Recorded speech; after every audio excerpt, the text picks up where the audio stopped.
So Michael Rubin, he is a founder and CEO of Fanatics, a global digital sports platform that consists of several businesses, including licensed sports merchandise, trading cards and collectibles, sports better and iGaming, special events, and live commerce. So he's like a big mogul, and he's like, he has like relationships, a lot of relationships in Hollywood and like in the music industry and things like that. Mm-hmm. And I've seen him in like pictures with Meek Mill. I've seen him with like a lot of different rappers. I've seen him like puffy parties. I've seen the parties that he have where he had Sean the Puffy Cone. Yeah, where he had like the white party. I'm not saying that he was at the puffy. I don't remember if that was a puffy party. No, I was just saying Sean the Puffy Cone. Yeah, or he had like his party, and then like a lot of celebrities go. But he made a comment about black people hating on black people, and he was like he was very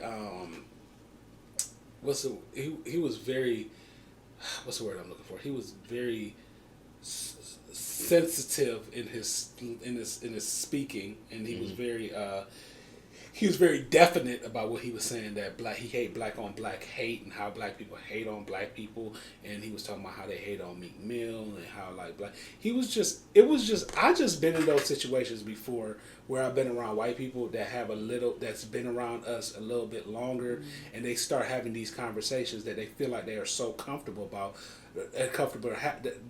having. And I'm not saying that he's wrong. I'm just saying that if we're not going to have a whole conversation where things come from, then let's not have a conversation. Mm-hmm. Because the conversation is that it comes from white supremacy. Mm-hmm. It comes from the genocide of black people. It comes from black people being oppressed. Mm-hmm. I understand and I get it, and I know that in the black community, if I want somebody to hate what I'm doing, it's going to be somebody black. Mm-hmm. And sometimes, but if I'm white and I want somebody to kill me, it's probably going to be a white person. And if I'm black and I want somebody to kill me, it's probably going to be a black person. So it's kind of like we destroy people that's closest to us. Mm-hmm. You know what I'm saying? So sometimes, I'm not saying there's any excuse for it, because sometimes a lot of it comes from our trauma anyway, and that's how we deal with life, because our trauma make us feel so unsuccessful that we want to see other people unsuccessful too. But when I see somebody white that actually have a upper hand and have like a different opportunity based on certain things, and because the culturally in this country, we're separated by wealth, we're separated by color, and I don't want them to tell me how to act. You know what I'm saying? Those are conversations we need to have with ourselves. Yeah. You know what I'm saying? If you want to be a part of the conversation, do it differently. Listen to us instead of telling us what to do. Mm-hmm. Because a lot of people told us what to do during the 60s, 70s, and I hate when, and I'm not saying this is, I hate when somebody, it's like parents too. Like, I hate when you have a conversation about something and you talk to like your parents, and then they want to take over the whole idea of what you talk, because they feel like they're in charge of it. And why are you guys doing this? Why are you doing that? And it's kind of like, dude, I get the hate, but let us have those conversations amongst ourselves, and then then pay us not to hate on each other. Mm-hmm. You know what I'm saying? But go ahead, you was gonna say it, because I feel like you want to go, or you want me to go? So what I get from what he's saying, and like, I don't feel in the sense like what he's saying makes sense, but it's just like, who are you? You know what I'm saying? Like, why do you feel like you need to be the one to say it? Mm-hmm. I even think about going back even further when it comes to like blacks hating on blacks. Let's go all the way back to slavery, when they separated us and they had some of us in the house and some of us in the fields. Me. You know what I'm saying? And those individuals who were in the house, I mean, they weren't liked. You know what I'm saying? I'm thinking about the movie Django, for example, when they had Samuel L. Jackson. You know, he was hating on other, you know, the other black people. You know what I'm saying? But it's just like, I feel like Rubin has said the N-word a lot of times around other black people, and they've allowed it. So he feels that he has this honorary black card or something like that. So where he can say these conversations that I've had with white friends, they have said that word. Yeah. And I would say, any white friend that I have will tell you that I tell them, don't say it. It's not a form of camaraderie coming out of your mouth. I don't want to hear it. Like, because a lot of times people allow them to say it because they feel like, oh, that's my friend, he could say it. But it's something deeper than that. You know what I'm saying? But go ahead. Can I give my point? Yeah. So mine is about to be opposing of what y'all said. Okay. I agree with what y'all said, right? Mm-hmm. But why is he so comfortable to make these conversations? Who made him comfortable? They do. So whose fault is that? Is it his fault? Yeah, it's his fault too. It's his fault not recognizing and not being intelligent enough to know that. Because I know white people that are intelligent enough to be like, you know what, these are not my battles, and I have to know. You know what I'm saying? Those are white people that are very well read too. Okay. So they have to be like, these are my battles, and I have to know that I can't really interject myself like how I want to in this conversation. So let me use my experiences with white folks. Can I say one thing before I'm gonna let you go? It's kind of like saying, you guys just need to get over it. Get over everything. And go ahead and do it this way. But go ahead. But this is my experience with white folks. I don't say the N-word. If I'm out in public and I see white people around, even though sometimes I use the word, I don't use it around them because I don't want them to get comfortable. I see people having conversations at the gym. We be at the gym or we be out in public or whatever. And black people will use that N-word. And it's just like, and it's a white person there. And I'll be looking at it and I'll be like, why are you saying that word or whatever? And it's just like, I don't give them that chance to even be comfortable. Mm-hmm. I'm pretty sure, I'm just using, this is just my opinion, I'm pretty sure when Meek is around this guy, they're talking, they're saying this, using the N-word, they're talking about, certain things. I look at it from a perspective as, I'm going to use the situation with Donald Trump went to Detroit. You have Detroit rappers, and you had, Donald Trump at the church in the hood or whatever. Everybody's welcoming Donald Trump in the hood. Yeah, but if I was to walk in that same hood, I would be looked at as an enemy. But you make these white people comfortable to come up in the hood, and you celebrate these white people. Talk about, well, Trump came to the hood. Kamala Harris never came to the hood. You know what I'm saying? So a lot of this, I see what you're saying about, that he should make his own decisions, but a lot of this is on us because we make them comfortable. Yeah.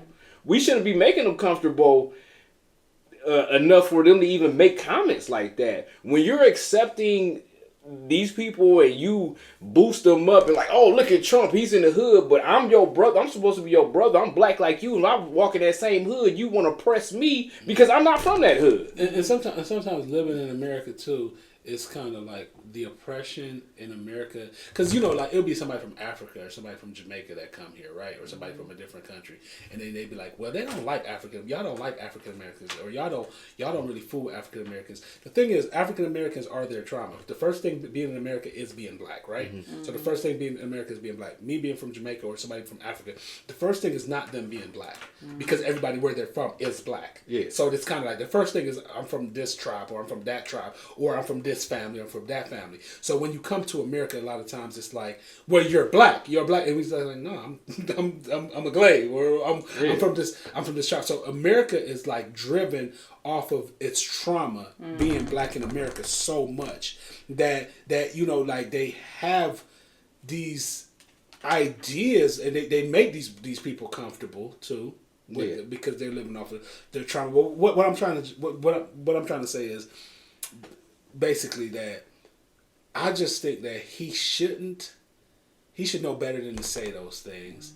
He know that is the idea of living in America. In other countries is different because being black is not just, but living in America is, you should be sensitive. Yeah, I agree. But the reason why I feel like people are comfortable doing that is because we make them comfortable. We invite them in our areas. We invite them on our platforms, and we give them okay, I'm pretty sure if you was to take Charlemagne and put him on Fox News, they're not gonna make him comfortable. They're gonna attack him. You know what I'm saying? So it's like we make them comfortable. But a lot of times though too, it's the kindness of our hearts. Like I think a lot of times we are too accepting and we make people comfortable. So then they get comfortable and then they like, oh, I'm comfortable. I can say this and I can say that. And then when they say it, we attack them because they're so comfortable saying it. It's just like, no, you have to put people in their place and let them know, like, even though Meek and them or whoever he's having these conversations with, they should have told him that off top. Like, hey, whatever conversations we have in private or whatever, you can't go out in the public and say that. It's not. If you respect them if you respect them enough you know. But he did do that. He did. But sometimes people just say what they want to say anyway, and you didn't even get time to tell them. You know what I'm saying, before the situation is over. Like, dude, because you automatically assume that they should have known better. Like, I would like to know like how that even came about. Because the situations that I have been in with white friends that say stuff like that, it's like I never told them that. You know what I'm saying? I just automatically assumed that they knew not to do that. You know what I'm saying? Because I feel like you see it on TV, you see it in... I just wish that... And I know my whole last conversation went 50 different places and stuff. But I just wish that we didn't live off our trauma so much in America. That we... You know what I'm saying? That's where I was going with it. That's why I just flipped it the whole 50 million different places. But I just think that sometimes... we shouldn't live off our traumas. I just wish we didn't live off our traumas so much. But the fact that we do is like there's a social etiquette that you should have, that you should know not to say those things. Like you saying people make him comfortable. Because sometimes you make your friends. Because to me it's like it's weird though. Because me and you are friends, right? Mm-hmm. We've known each other for a long time. How many times have I called you a B word? Never. Okay, but your girlfriends know they call you one. No. No. But no, not now. Back in the day. Back in the day, but y'all would do it playfully, right? But I would know better. Then I can't playfully do that. Then you feel like they should know better too, because I feel like you should know, because dudes, just like dudes know, like I can't say the B word to females. So I see what he's saying. Like I can see that part of it. Like I think of it as just for example.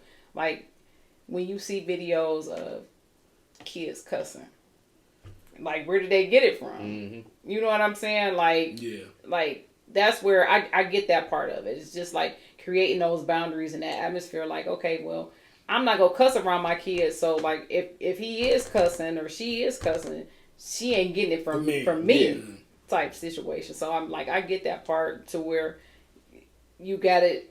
You got those like kids that you see on these videos and they comfortable. They can say A, B, C, D, and it all makes sense. And it's just like, and you get mad at them. It's like, what you get mad at me for? You know what I'm saying? Like, and then the parents videotaping them too. So.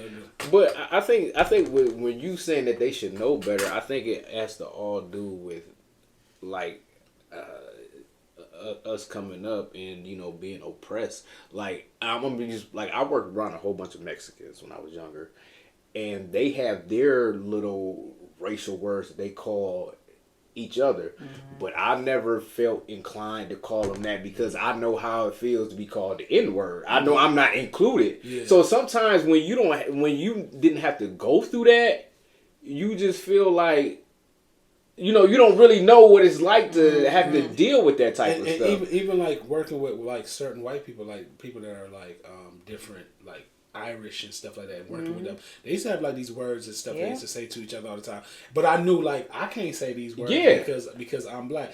But it's just like I just feel like people do what they want to do. Yeah, like you said, why you don't know not to say the N-word. Yeah, why you don't know? Like it just would make sense to me. Yeah, that I feel like you have some type of social just lacking. You're lacking something socially that makes you just want to do that. Yeah, but I think the people around them are the ones who put the battery in their back. They should have checked. If you check something off top before it even happens, you ain't even got to worry about it no more. But when you feel comfortable, a lot of times when you're around the people that you know and your friends or whatever, and they let you say that, they're not thinking that, like, oh, this person might not, want me to say that or whatever, because they're like, oh, I'm cool, I'm hanging around with certain, you know what I'm saying? So it's just like, they should know, but with the comfort level, they just forget that. Well, we could agree to disagree. I'm right anyway. No, you're not. I can see both sides. I can see where you coming from. I can see where you coming from. He had this one white friend. He kept calling me the N word. He did with a hard ER. Oh, with the ER. See, that's different. Eric was laughing. No, that's different. The ER. That white friend that you had that you kept. No. The ER will get you sent to the ER. No, I'm just I done been in a situation I don't even play like that, still, man, for real. Like.